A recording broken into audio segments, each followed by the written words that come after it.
सोचिए, आज आप जिस जगह पर आराम से बैठे हैं वही स्थान करोड़ों वर्ष पहले या तो 8,500 डिग्री तापमान पर तप रहा था या फिर लाखों वर्षों तक मोटी बर्फ की चादर से ढका हुआ था। ये दोनों बातें सच हैं और इसी यात्रा में आप देखने जा रहे हैं पृथ्वी का 450 करोड़ वर्षों का अद्भुत और रहस्यमय इतिहास।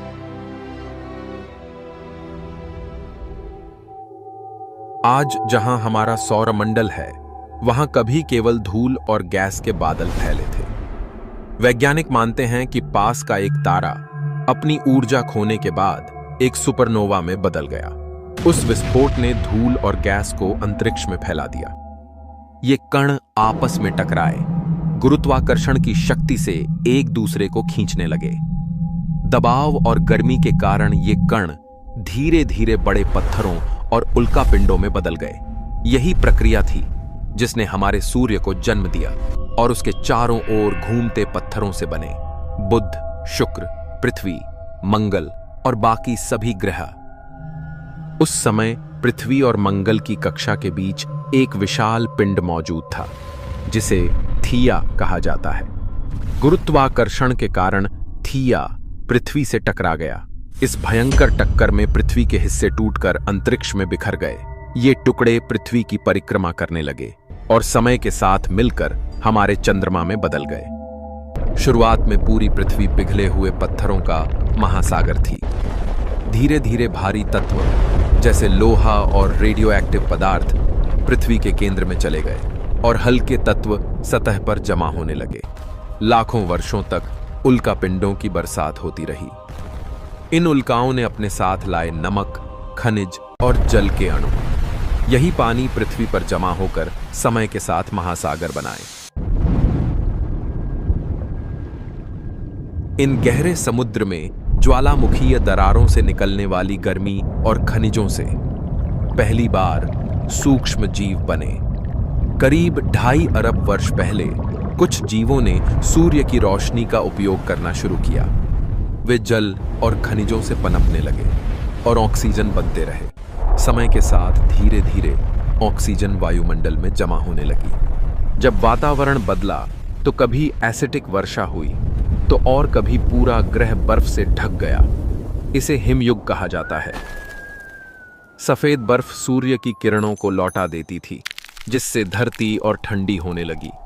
हजारों वर्षों तक पृथ्वी जमी रही, लेकिन भीतर की भू-ऊष्मा ज्वालामुखियों से बाहर निकलने लगी। कार्बन डाइऑक्साइड, नाइट्रोजन और मीथेन जैसे गैस वातावरण में फैली और तापमान बढ़ने से बर्फ धीरे धीरे पिघलने लगी।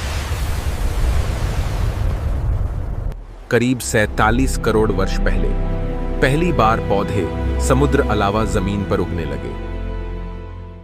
इन पौधों ने प्रकाश संश्लेषण से और अधिक ऑक्सीजन पैदा की। धीरे धीरे वातावरण में ओजोन परत बनी, जिसने पृथ्वी को सूर्य की हानिकारक किरणों से बचाया।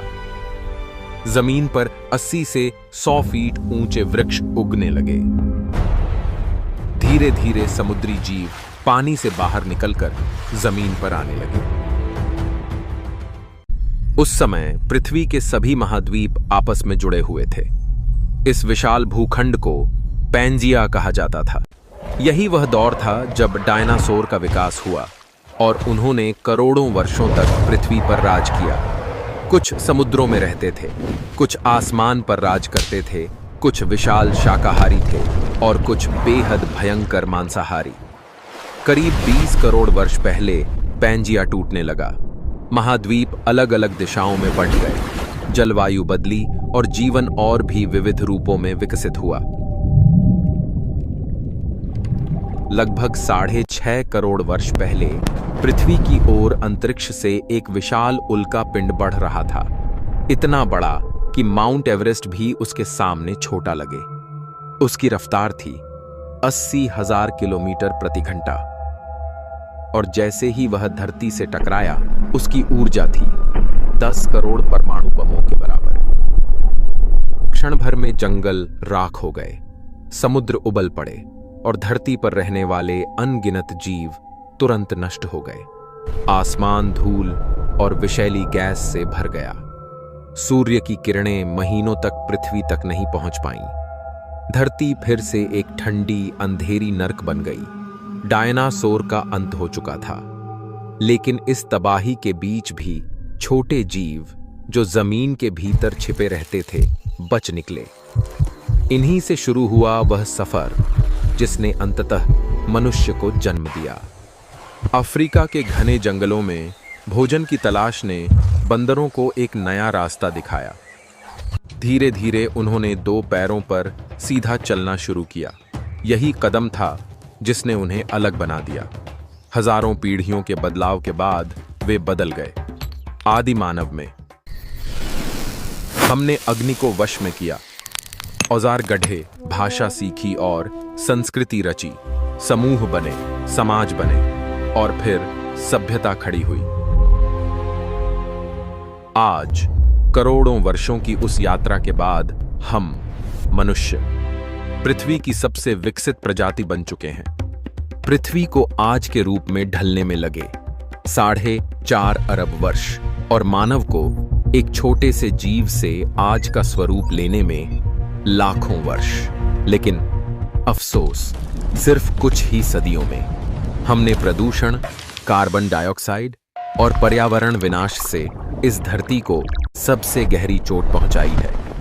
वैज्ञानिक चेतावनी देते हैं, आने वाले समय में पृथ्वी एक और विशाल परिवर्तन के दौर से गुजरेगी। तो सवाल यह है, भविष्य की यह पृथ्वी कैसी होगी? क्या यह हमारी जैसी रहेगी या फिर बिल्कुल अलग, अनजान और अकल्पनीय?